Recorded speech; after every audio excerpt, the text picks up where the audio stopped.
Question hook. Imagine a tank, designed for open fields, navigating a city street.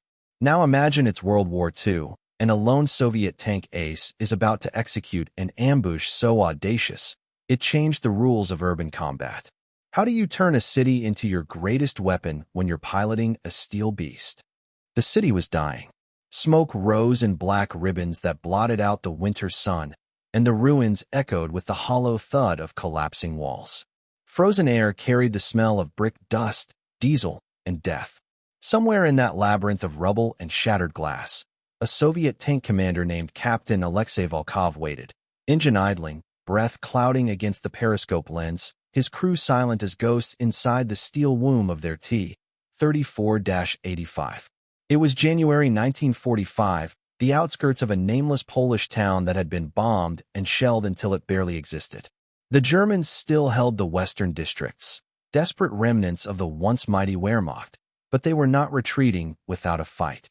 Their armor, veterans of years on the Eastern Front, prowled the narrow streets like cornered predators. Volkov knew what that meant. Ambush or be ambushed. He had been fighting since Stalingrad. He had seen men burned alive inside their tanks, seen the Volga frozen and red with blood, and learned that in cities, tanks became both fortress and coffin. He had survived not by luck but by instinct, an ability to read the geometry of ruins, to see movement before it happened, to smell the enemy's hesitation. Now, as his driver, Sergeant Mikhail, whispered, "Comrade Captain, movement ahead," Volkov leaned forward. Through his scope, he caught a glimpse of it. A shadow sliding between two wrecked trams, the unmistakable silhouette of a Panther tank. It was hunting, slowly, patiently. The Soviet tankers were outnumbered and outgunned, as always. But the city was their equalizer.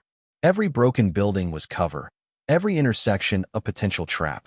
Volkov had spent the previous night crawling through the ruins on foot, memorizing streets, mapping firing arcs, counting every alley that could conceal German armor. He had chosen this corner, this exact street, for one reason: visibility and escape. A ruined factory chimney offered concealment.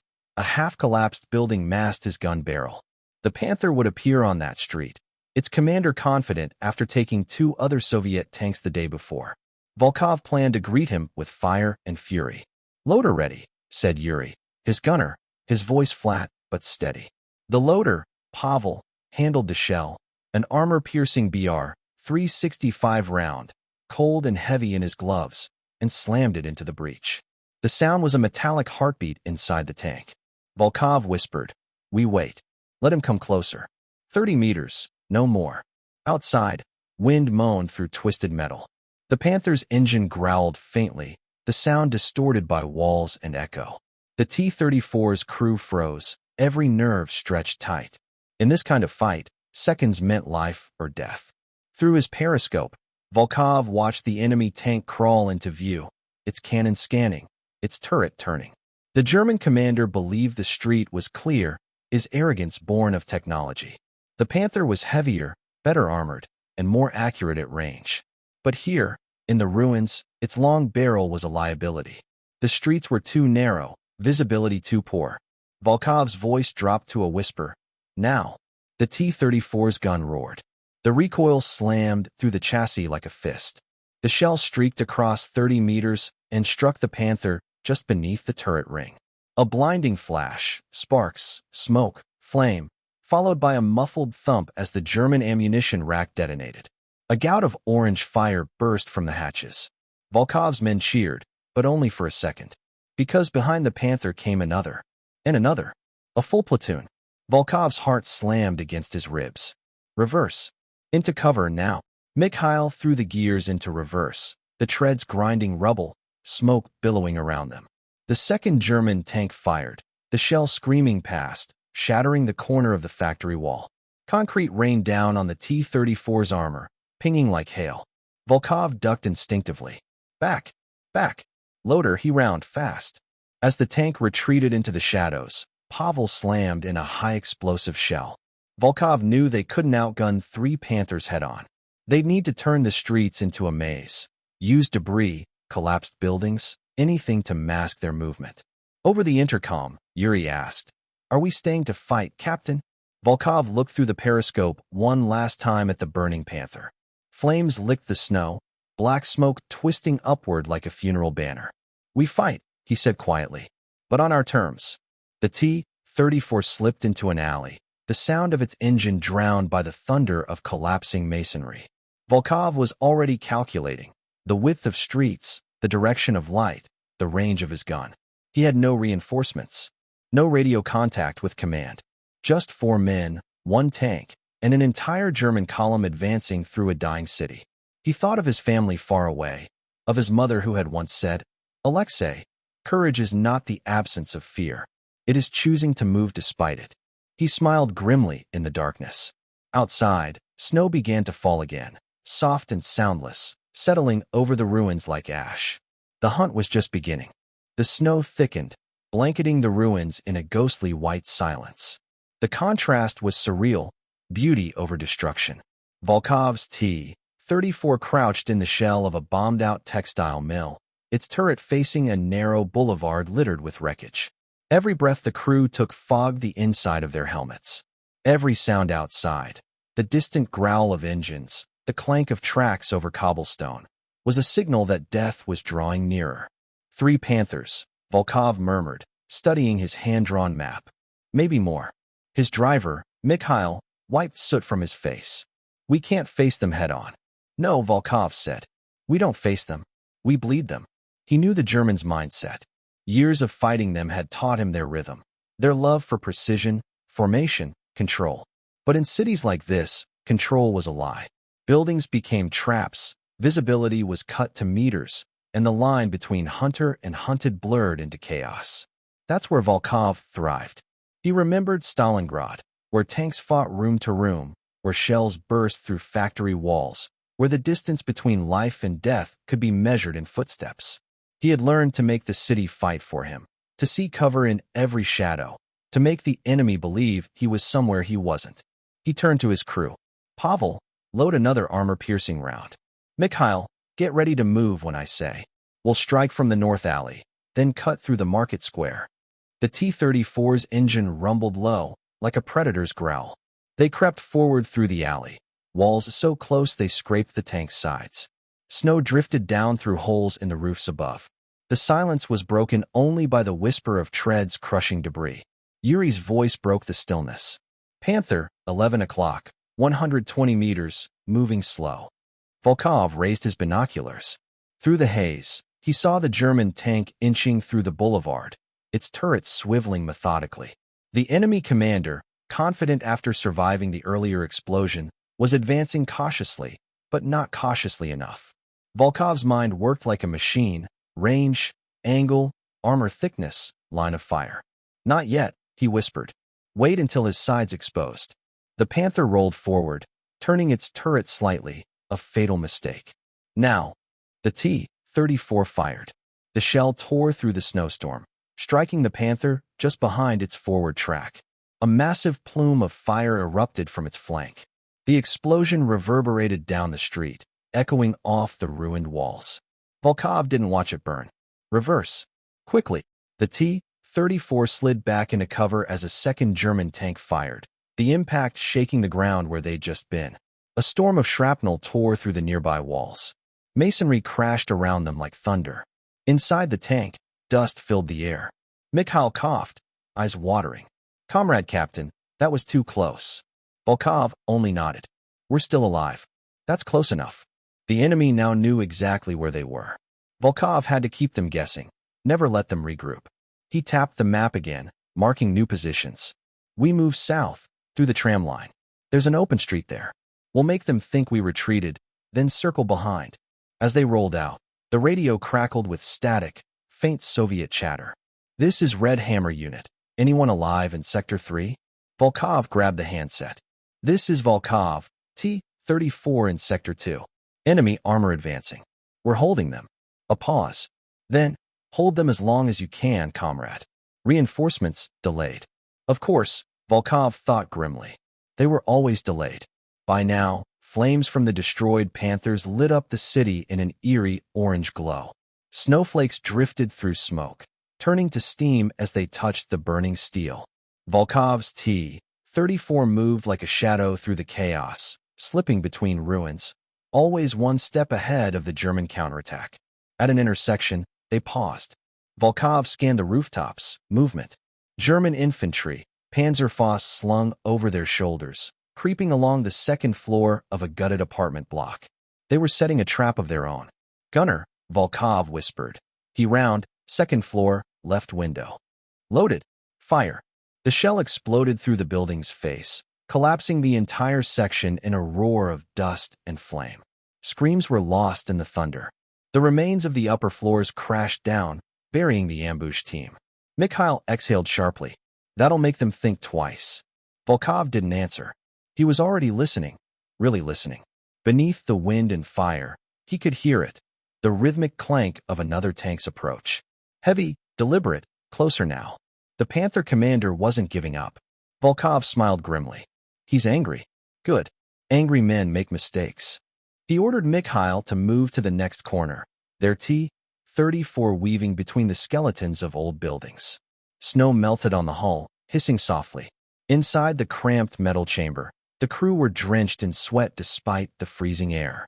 Their nerves were stretched thin, but Volkov's calm steadied them like gravity itself. Then, through the haze, a flicker, the glint of German optics. The Panther appeared again, emerging from behind the wreckage of a church, turret slowly scanning. Volkov whispered, "He's hunting me. Let's give him a trail to follow." He fired a smoke shell down the street, masking their retreat. Then the T-34 roared forward, cutting left into an alley, engines screaming. Behind them, the Panther opened fire, missing by inches, the explosion lighting the narrow lane like a flash of lightning.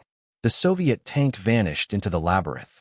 Inside, Volkov leaned back, heart pounding. "He'll chase us now. That's what we want.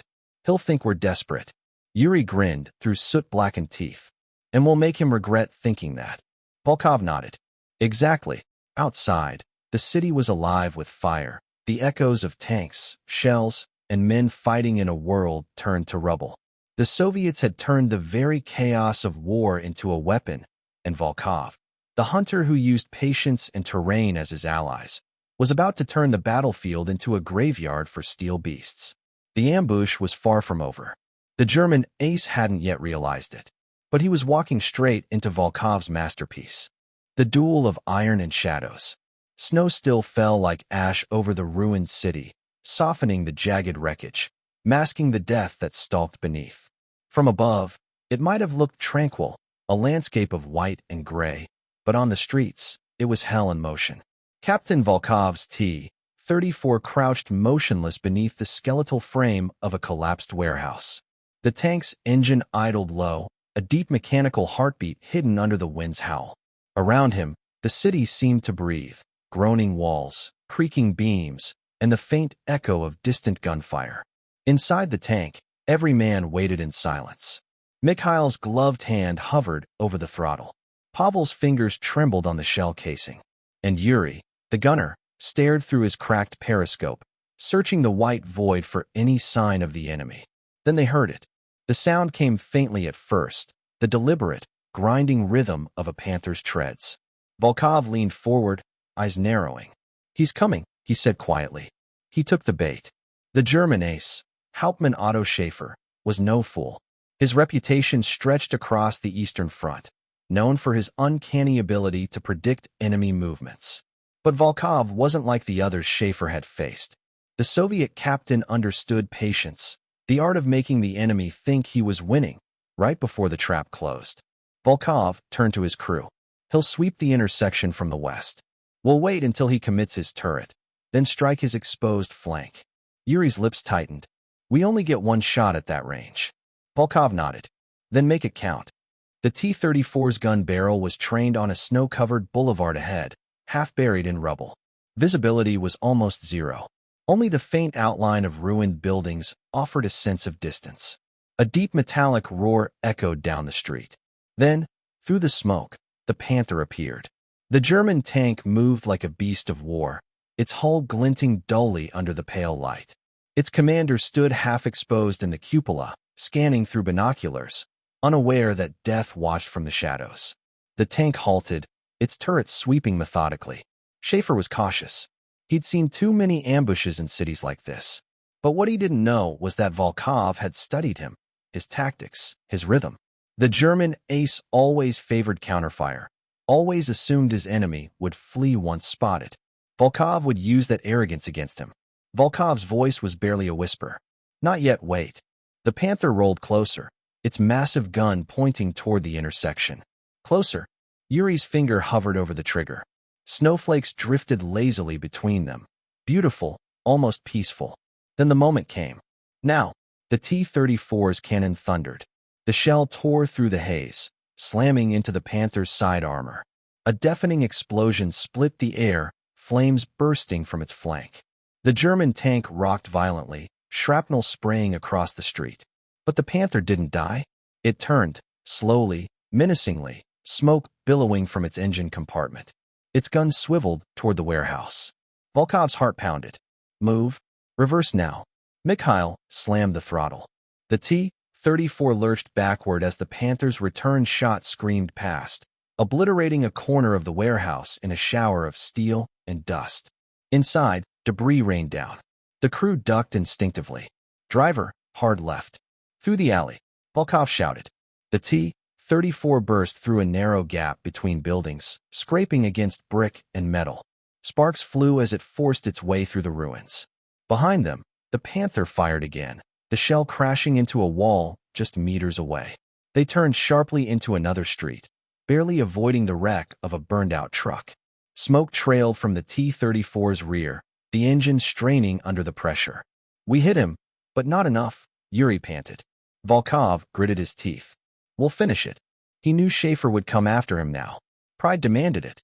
The German would not retreat, not when challenged. That made him dangerous, but predictable. Volkov drew a quick plan in the soot-covered steel beside him. We'll circle back. There's a collapsed tram station at the corner of Lennon Street. Narrow choke point. He'll have to come through single file. Mikhail hesitated. And if he spots us first? Then we die fast, Volkov said simply.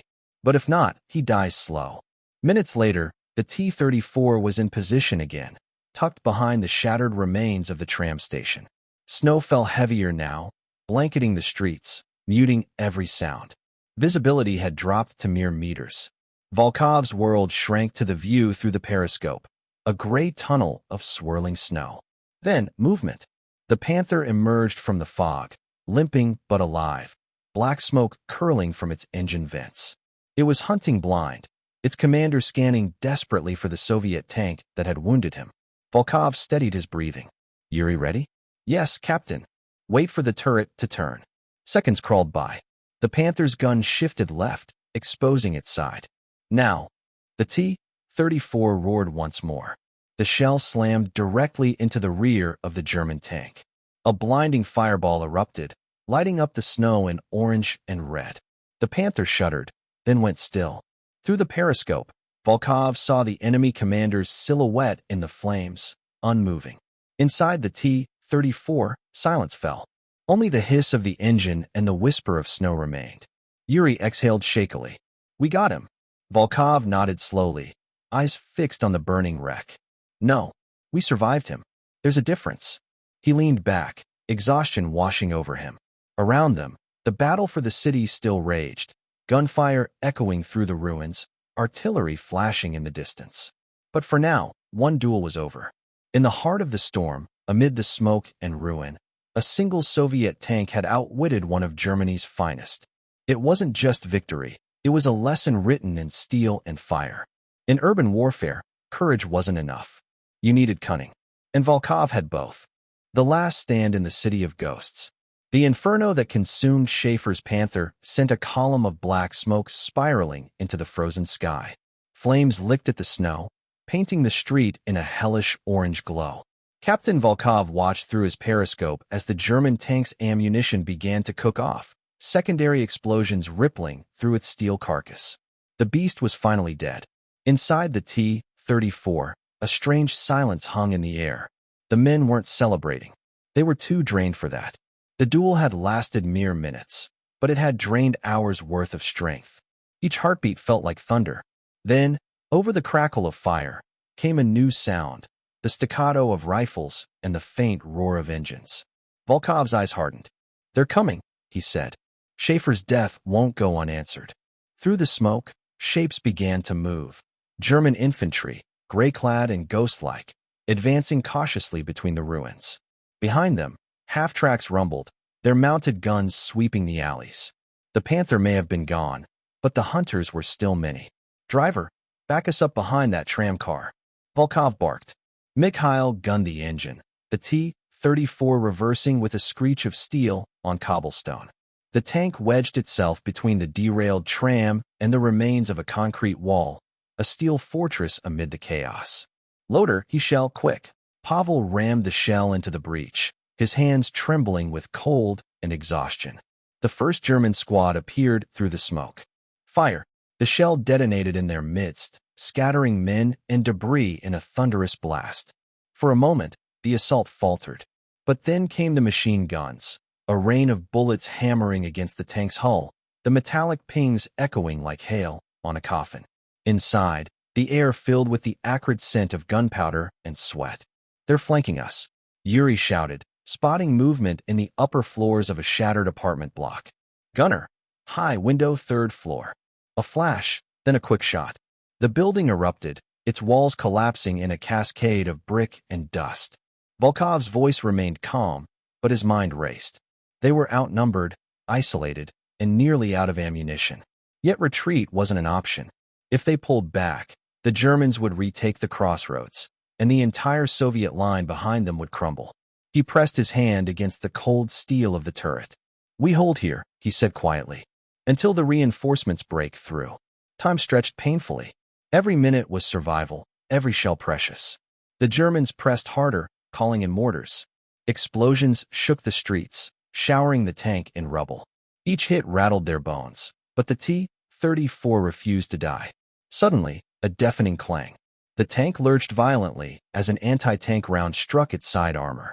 Sparks burst inside the cabin, showering Yuri's face. "Hit! But no penetration," he yelled, wiping blood from his cheek. Volkov's jaw tightened. "Find that gun and kill it." Through the swirling smoke, Yuri spotted the flash, a German Pak-40 anti-tank gun hidden behind sandbags. Target acquired. Then end it. The cannon barked. The shell streaked across the square, exploding against the gun crew's position. When the smoke cleared, nothing moved. But the victory came at a price. The T-34's turret motor sputtered, damaged by shrapnel. They were forced to rotate it manually, sweating and straining as they cranked the heavy gear. Hours passed. The day turned to dusk. The fires burned brighter than the sun itself. The Germans regrouped for one final push, supported by a Stu-G3 assault gun. When the silhouette appeared at the far end of the street, Volkov knew the endgame had arrived. "Pavel, last AP round," he ordered grimly. "Make it worth something." The loader nodded, his eyes hollow. Yuri adjusted the sights. "Range, 200 meters. Wait for him to turn the gun," Volkov said. "He'll fire first." The Stu-G rumbled closer, its gun barrel aimed straight at them. Then, flash. The shell screamed across the square, striking the tram just meters away, flipping it onto its side. The shockwave rocked the T-34. Now, their cannon roared. The shot punched through the Stu-G's lower plate, igniting the fuel tanks. Flames engulfed the German vehicle, turning the narrow street into an inferno. Silence fell once more. Smoke curled upward into the purple sky. The ground was littered with shell casings, bodies, and twisted metal. Inside the tank, the crew sat in darkness. Their ammunition was gone, their radio dead. Only the hum of the dying engine remained. Volkov closed his eyes. He could still hear distant gunfire, the sound of reinforcements fighting their way through. Perhaps, he thought, they might just live long enough to see them. But even if they didn't, he knew this much: they had done their part. They had turned a city into a fortress, and their courage into legend. He looked out through the periscope one last time, at the burning ruins, at the snow turned black by war, and whispered, "Let them come. We'll still be here." The dawn after the inferno. Morning broke like a ghost rising from the ashes. The once vibrant industrial district now lay silent, a graveyard of steel and fire. Thick smoke drifted across the ruins, carrying the acrid scent of burned oil and blood. The snow that had fallen overnight turned gray, blanketed with soot, shell fragments, and the shattered remnants of two armies. Through this desolate landscape crept the first elements of the Soviet relief force. Infantry from the 39th Guards Division, advancing cautiously with rifles at the ready. They had been fighting their way through German lines all night, following the echoes of explosions and the glow of flames that lit up the horizon. What they found defied belief. At the crossroads, surrounded by wrecked Panthers, crushed half-tracks, and the skeletal remains of buildings, stood a single T-34, scarred, blackened, and eerily still. Its turret was locked in place, its gun barrel pointing down a street filled with German corpses. Steam hissed from its engine, long dead. Lieutenant Anatoly Kurichenko, leading the advance, raised a hand for his men to halt. "Hold position," he murmured, his voice breaking the silence. The wind howled softly through the ruins, rattling a loose street sign like a whisper from the dead. Cautiously, the soldiers approached the tank. The steel hatch was coated in frost, pocked with bullet holes.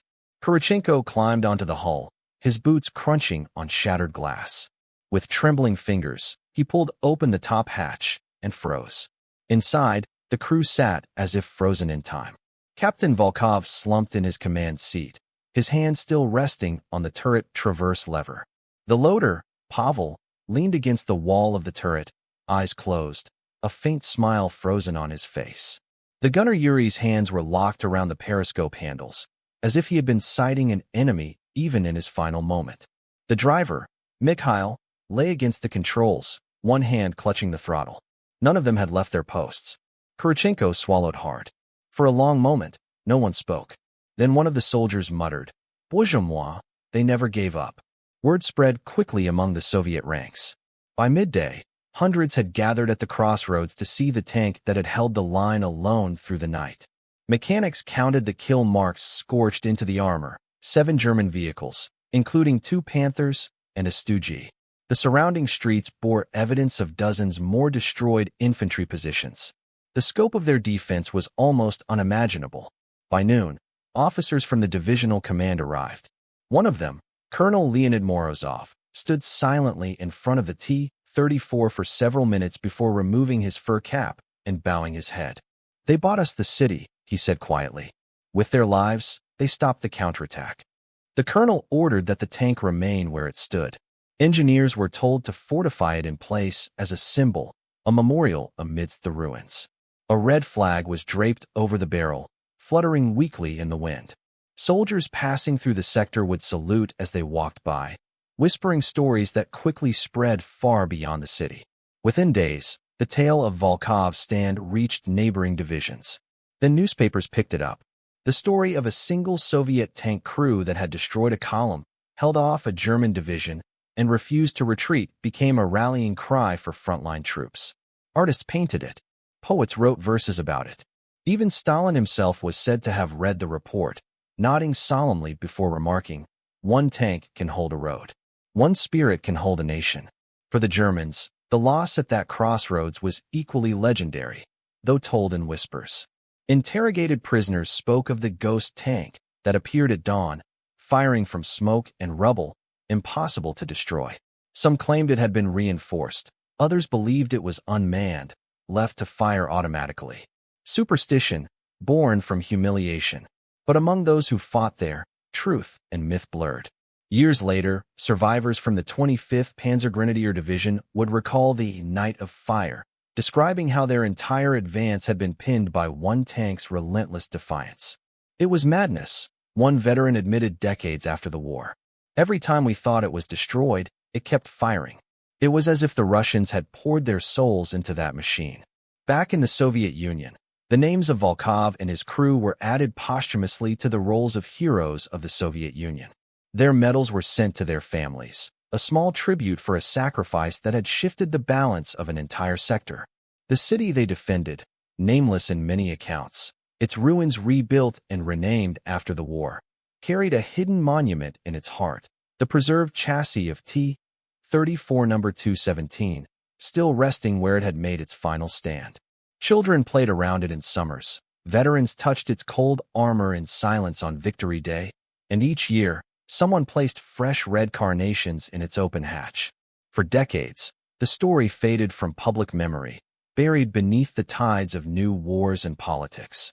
But among soldiers and historians who studied the Eastern Front, one truth remained: that in the crucible of urban warfare, courage could become more powerful than entire divisions. Captain Volkov's ambush was not written in grand strategy or official reports. It was carved into stone and snow by the hands of ordinary men who refused to yield.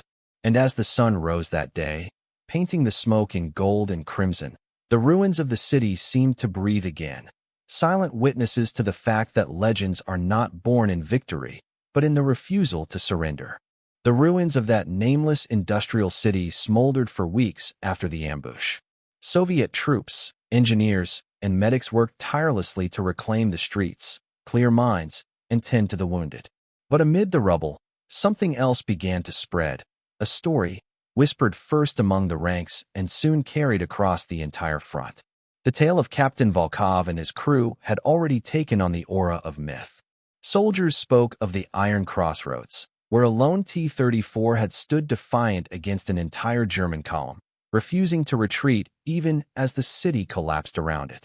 The story gave men courage, but for the Soviet high command, it became something more, a lesson in modern warfare, carved from blood and steel. The shift in strategy. In early 1944, as the Red Army prepared for its massive offensives toward Poland and beyond, urban combat had become a defining challenge. The Germans were masters of defense within cities, turning factories, apartment blocks, and sewers into fortresses.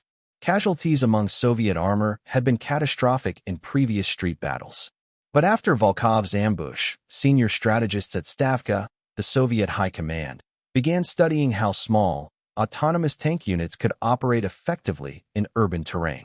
Volkov's actions, though born of desperation, demonstrated that with proper positioning, camouflage, and coordination with infantry, a single tank could hold a sector far longer than expected. His ambush tactics became the foundation for new training manuals distributed to tank brigades by mid-1944. The new doctrine emphasized decentralized command, empowering individual tank commanders to make tactical decisions based on immediate conditions. Urban camouflage, using rubble, smoke, and shadows to mask tank silhouettes, turning the environment into a weapon. Infantry coordination, training squads to act as the eyes of the tank, guiding it through blind corners and ambush zones. Kill zones, luring enemy armor into confined streets where mobility and firing arcs were limited. Colonel Morozov himself, the man who had first discovered Volkov's tank, was reassigned to the Tactical Training Directorate. His first initiative?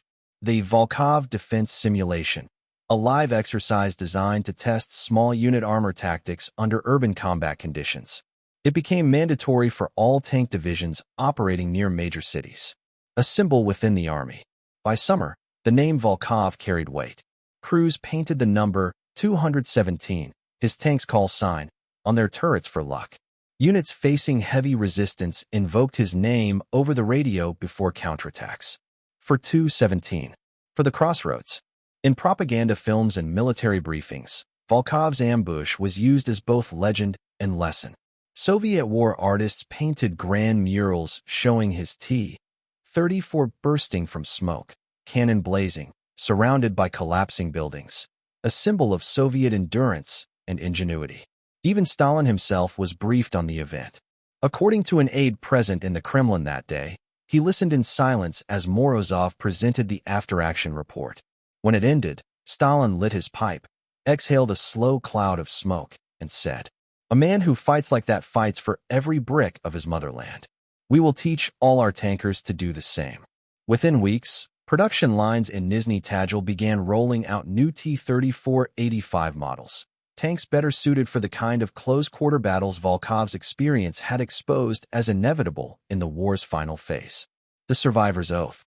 Among those who passed through the ruins of the Iron Crossroads were soldiers who would go on to fight in some of the war's final, fiercest engagements, in East Prussia, in Budapest, and ultimately in Berlin. One of them was Sergeant Dmitry Sokolov, who had fought alongside Volkov's unit before being wounded and evacuated days before the ambush.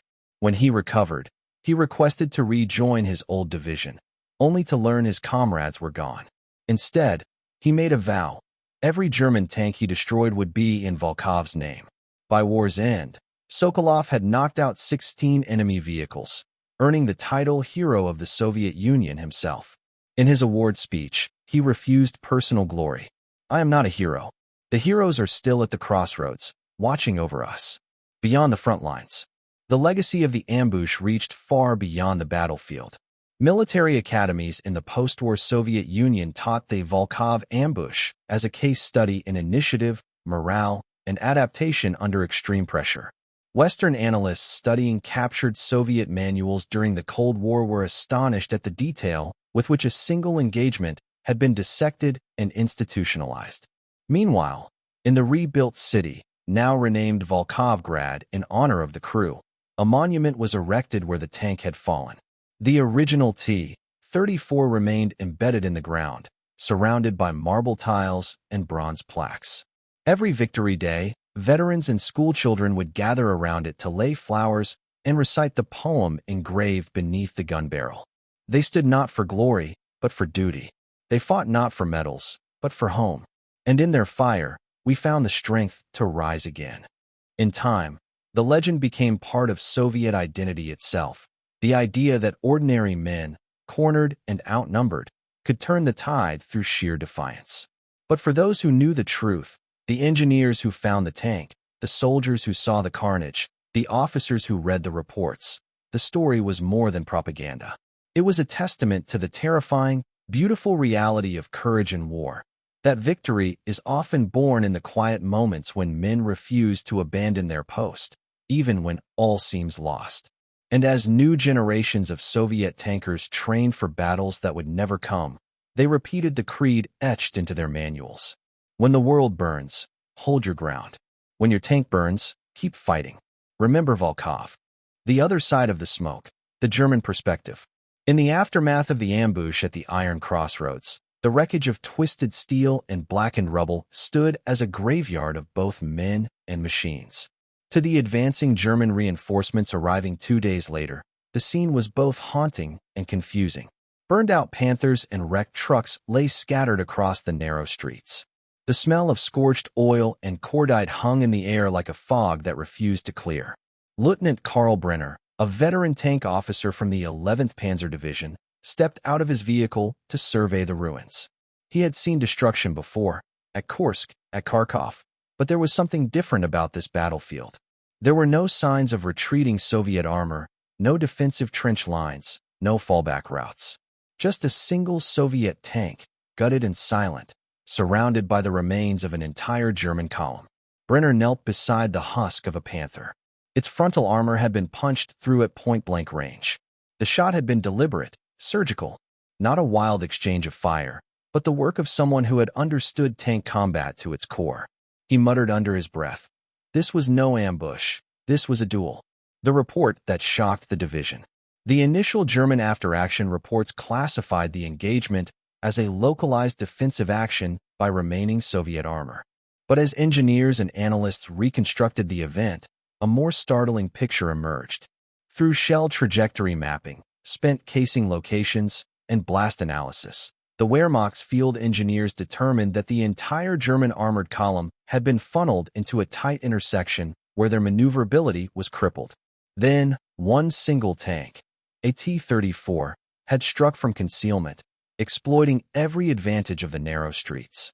The firing pattern revealed astonishing precision. The first shots targeted the lead and rear vehicles, effectively trapping the convoy. Successive volleys disabled communication trucks and fuel carriers, crippling support capacity. The ambush lasted an estimated 47 minutes before the Soviet position fell silent. Brenner's final assessment, sent to divisional command, included a line that would circulate far beyond that ruined city. "We fought ghosts in the smoke. They had no retreat, no fear, and no mercy." The psychological impact. For the German forces on the Eastern Front, such incidents were becoming disturbingly frequent.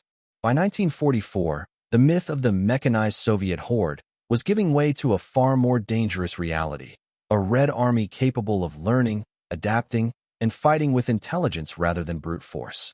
The Iron Crossroads incident struck a particular nerve.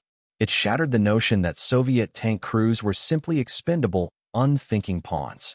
Instead, it revealed a terrifying new breed of commander, calculated, patient, and cunning. Wehrmacht officers began circulating cautionary memos warning of isolated Soviet tanks using terrain and debris for concealment.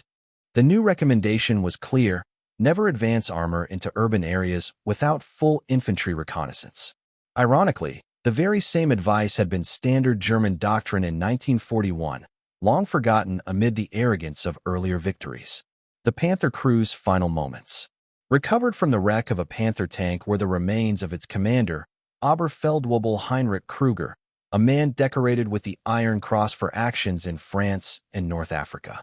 His diary, miraculously intact inside a scorched leather pouch, would later provide a chilling first-hand account of the ambush. The final entry, dated just hours before the attack, read, "They say the Soviets are broken here. That will take the city by nightfall. But I have seen the faces of their prisoners. They are not broken men. They look like wolves cornered by fire." His last entry, scrawled hastily in pencil during the ambush itself, was a fragment. "Smoke everywhere. Shots from both sides. God help us, it's just one tank." That line, "just one tank," would later become the unofficial epitaph for the battle among German troops who heard the story. Post-war reflections.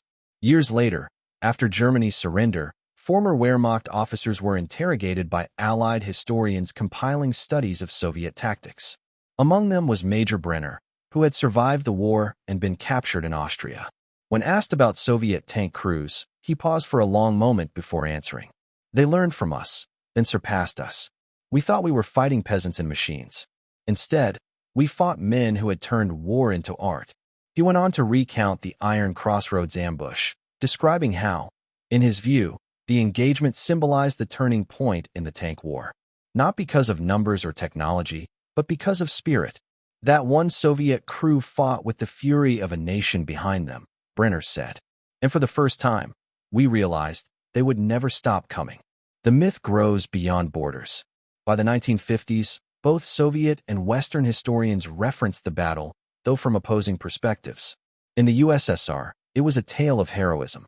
In post-war Germany, it became a cautionary legend told at military academies, a reminder that no matter how superior one's technology might seem, arrogance in the face of desperation could destroy an entire column. Soviet post-war propaganda portrayed Captain Volkov as the steel phantom of the city, a man whose courage inspired generations. Meanwhile, German veterans referred to him in hushed tones as der Schattenpanzer, the shadow tank. It was rare for both sides of a war to mythologize the same battle. Rarer still for both to agree on its lesson. Never underestimate the will of a man fighting for his home. The ghost in the records. When German archives were declassified decades later, historians attempted to confirm Volkov's existence. Yet records on both sides were incomplete.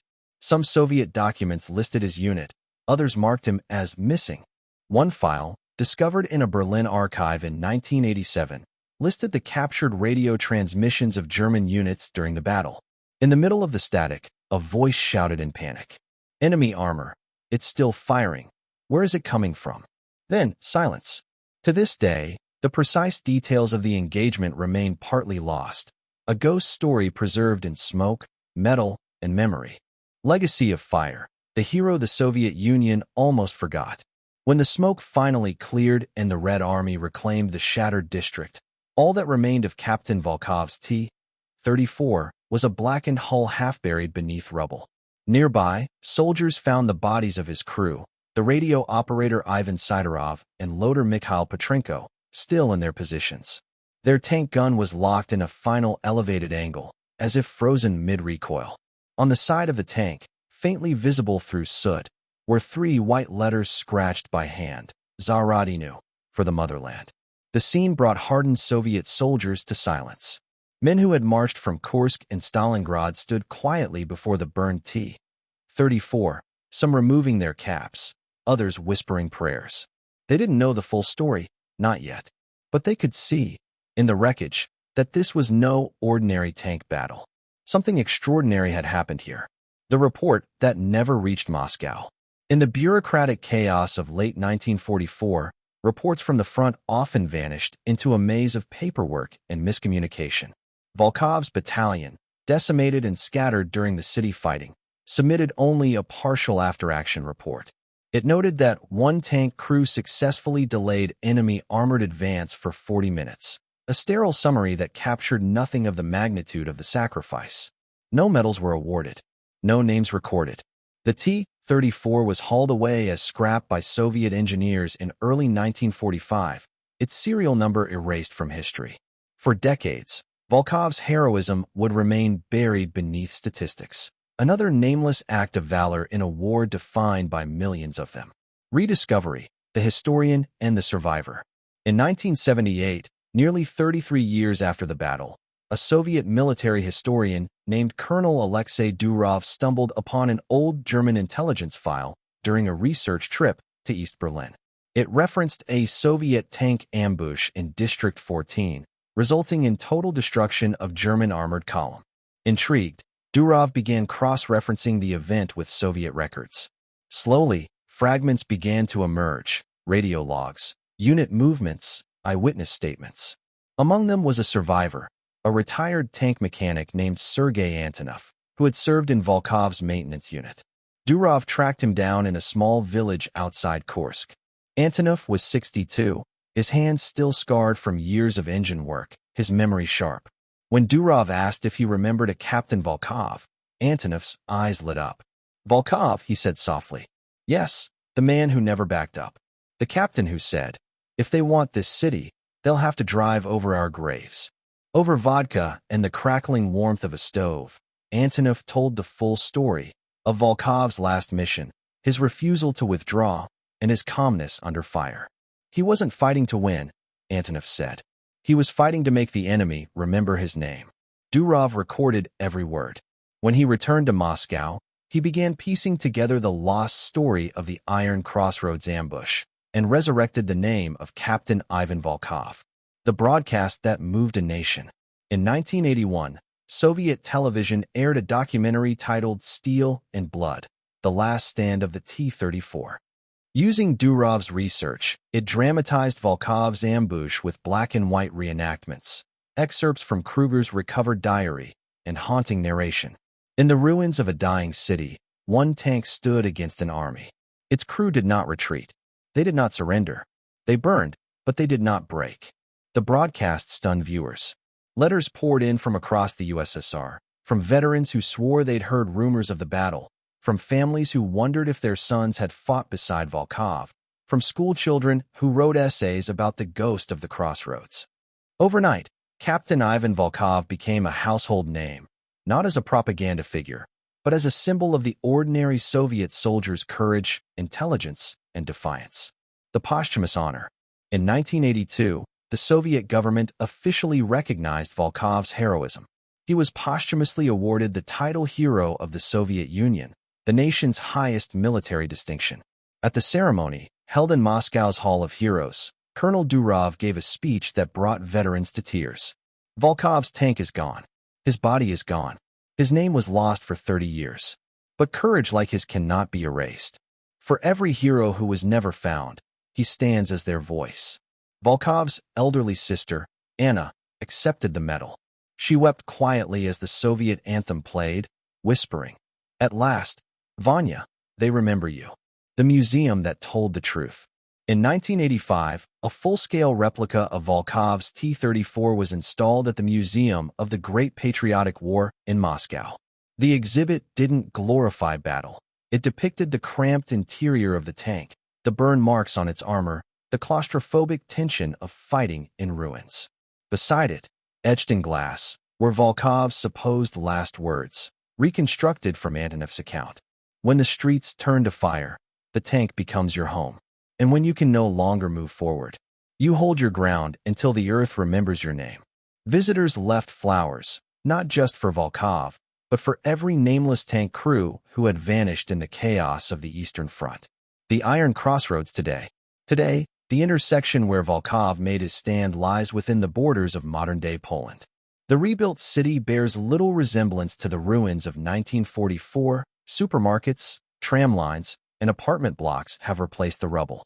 Yet at one corner stands a small bronze plaque that reads, "Here, a Soviet tank crew halted an entire German column. Their courage turned defeat into memory." Local residents often notice veterans standing there in silence, some leaving small red carnations. Tour guides still call it the crossroads of fire.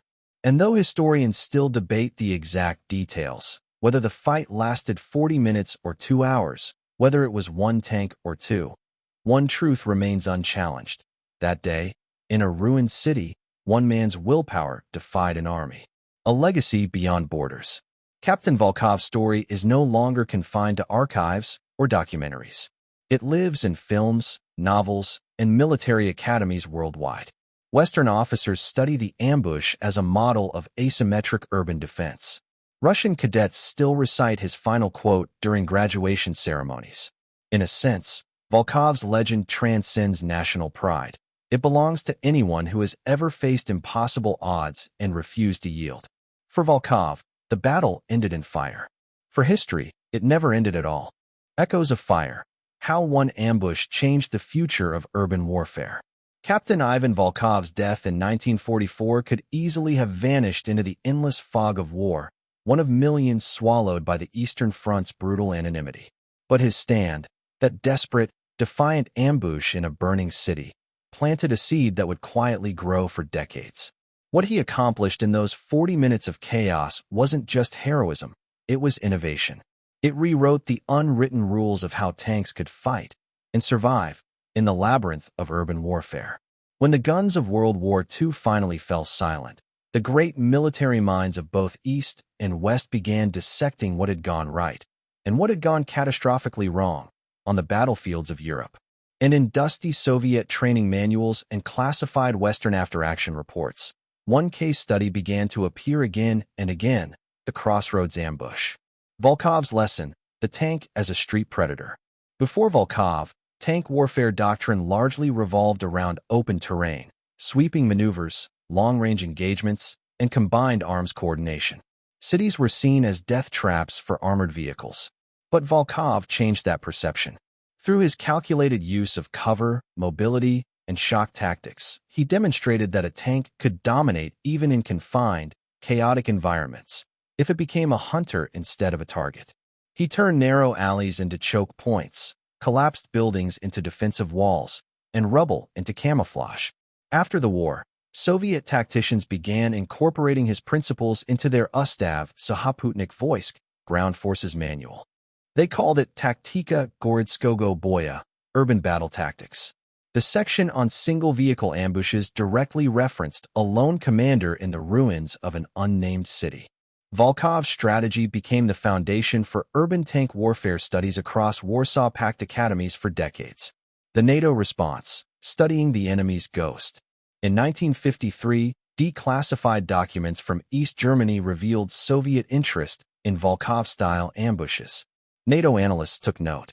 The U.S. Army, still haunted by images of Sherman tanks destroyed in Normandy towns, began running simulation exercises at Fort Knox, testing how tanks could survive in urban environments against hidden anti-tank threats. To their surprise, many of the strategies mirrored Volkov's: rapid repositioning after every shot, using collapsing structures as concealment, and employing psychological deception, like feigned retreat and surprise flanking. American instructors referred to the concept as the Volkov principle, the idea that mobility within chaos creates tactical advantage. By the 1960s, the concept had evolved into full doctrine. During the Vietnam War, U.S. tank crews applied similar principles in Hue City, using cover, speed, and limited exposure to ambush enemy positions in the same way Volkov had done 20 years earlier. From Stalingrad to Grozny, Volkov's shadow across decades. Volkov's influence didn't end with the Cold War. In the 1990s, during the Chechen conflicts, Russian tank commanders once again found themselves fighting in cities and paid a heavy price for forgetting the lessons their grandfathers had learned. In Grozny, entire armored columns were destroyed by ambushers who understood the terrain better than their targets. The Russian military re-examined Volkov's ambush again, now with painful clarity. Modernized training manuals reinstated his methods: rapid repositioning, ambush-based defense, decentralized command, and cited his tactics as examples of historical precision in modern adaptation. In 2000, the Russian Military Academy published a paper titled From Volkhov to Grozny: The Evolution of Urban Tank Doctrine. It concluded, technology changes, armor thickens, but courage and cunning remain the true armor of the tank man. The West's admiration, strategy without ideology. Interestingly, even Western armies grew to respect and study Volkov's legacy, stripped of politics, recognized purely for its tactical genius. In 2005, the British Ministry of Defense included the Volkhov ambush in its Urban Warfare Handbook, noting it as an early example of asymmetric defense executed by conventional forces. The U.S. Marine Corps, whose doctrine now emphasizes distributed lethality and autonomous combat decision-making, directly parallels Volkov's 1944 initiative, acting independently, without higher command, in the face of overwhelming odds. Volkov had embodied what modern soldiers call mission command, the trust in a commander's judgment to make the right call even when completely cut off. Psychological warfare, fear as a weapon. German records later revealed the psychological impact of Volkov's ambush. Survivors of the 11th Panzer Regiment described a ghost tank firing from impossible angles and the sense of being hunted by a single steel predator. This psychological terror, one man's defiance magnified into myth, disrupted command cohesion for hours. German radio traffic intercepted by the Soviets even included a panicked message. The Russians have more tanks in the ruins. We can't see them, but they are everywhere.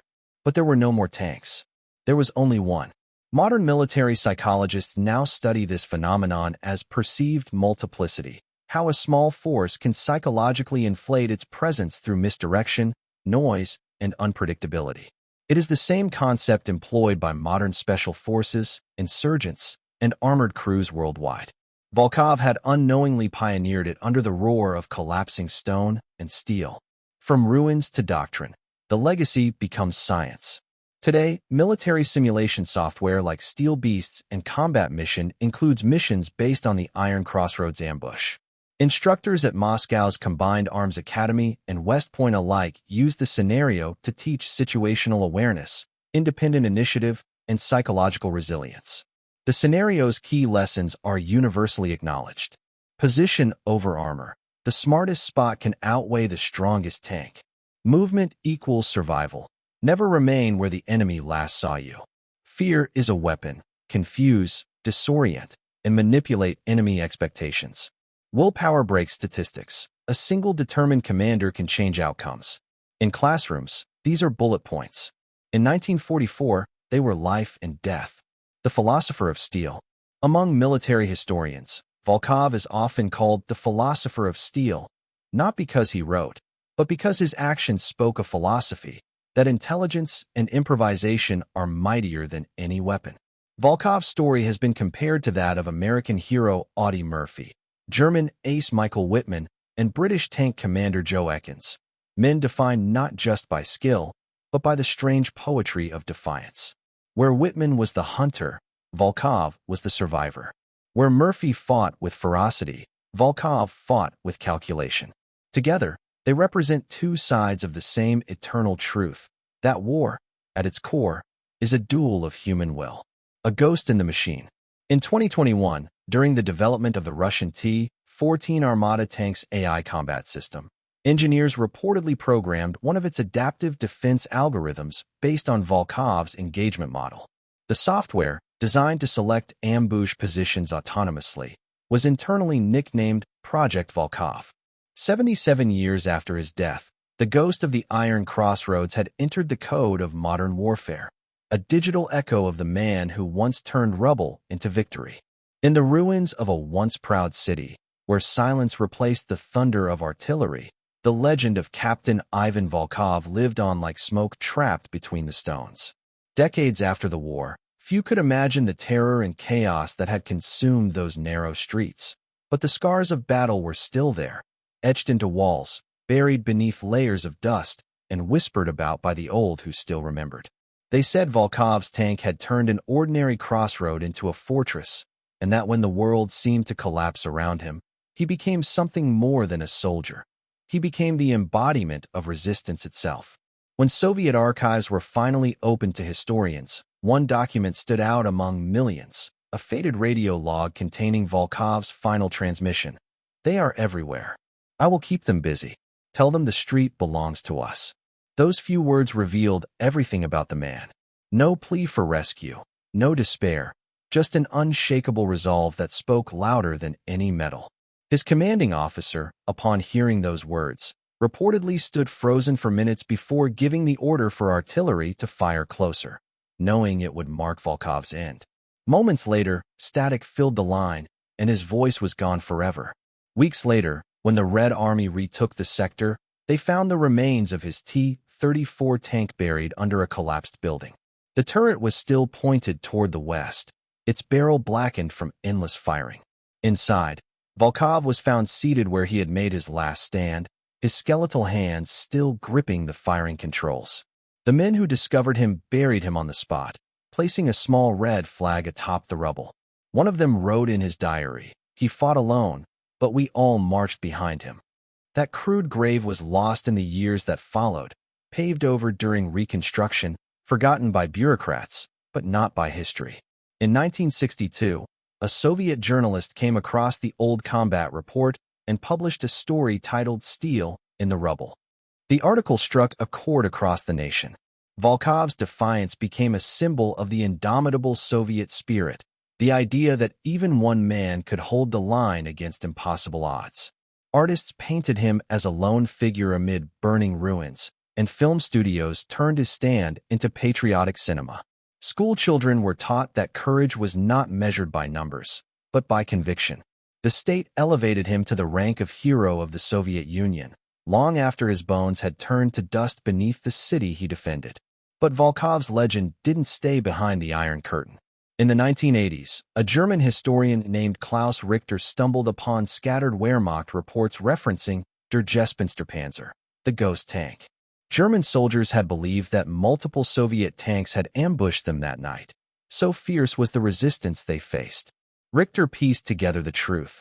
It had been just one man, one machine, and an unyielding will. He published his findings in Iron in the Shadows, concluding, "If war has devils, it must also have angels of resistance." Volkov was one. For the first time, a Soviet soldier was remembered not as an enemy, but as a universal symbol of courage, a man who fought not for ideology, but for duty and home. Over time, Volkov's name became part of military study. His ambush tactics were dissected in academies across the world, his courage used as an example of psychological warfare at its most human. He had turned the city's labyrinth into a weapon, used every street corner as a trap, every shadow as armor. Modern military doctrine now praises similar tactics under different terms: urban warfare, asymmetrical defense, but they all trace back to the instinct Volkov had in those desperate hours. No algorithm or drone can replicate what he did with sheer will. Instructors tell new cadets, if he could do it with one tank, you can do it with 10. Historians have long debated what drove Volkov to stand his ground. Was it rage, duty, or love of country? Perhaps it was none of these. Perhaps he simply understood that war strips away everything until only purpose remains. He wasn't fighting to win the battle. He was fighting so that others could remember that even in the darkest moments, a man can choose defiance over despair. That is the true essence of heroism, resisting not because you expect to survive, but because surrender would betray what it means to live. Today, the city that once burned is alive again. Children play where tanks once rumbled, and beneath the cobblestones lies the story of a man who refused to die quietly. A small plaque stands at a quiet intersection, easy to overlook. Here, one man held back an army. Most passers-by don't stop to read it. But sometimes, when the wind blows through the narrow streets, it carries a faint echo, the growl of an engine, the thunder of a cannon, and the spirit of a man who never surrendered. In the cinematic imagination, the story fades in through a swirl of smoke. The ruins shimmer under pale northern light. The camera pans across a snow-covered battlefield where silence reigns. The narrator's voice cuts through softly. He fought not to be remembered, but to remind us what courage looks like when the world is on fire. The screen flickers with archival footage, columns of Soviet soldiers, burning buildings, a single T-34 emerging from the haze. The voice returns, deeper now, resonating with the weight of history. In a war defined by numbers, one man proved that willpower can change the equation. The frame settles on the plaque once more, the letters catching the last light of day. Here, one man held back an army. Then the screen fades to black, and the faint sound of a tank engine hums, as if somewhere, Captain Ivan Volkov still stands guard in the smoke of memory.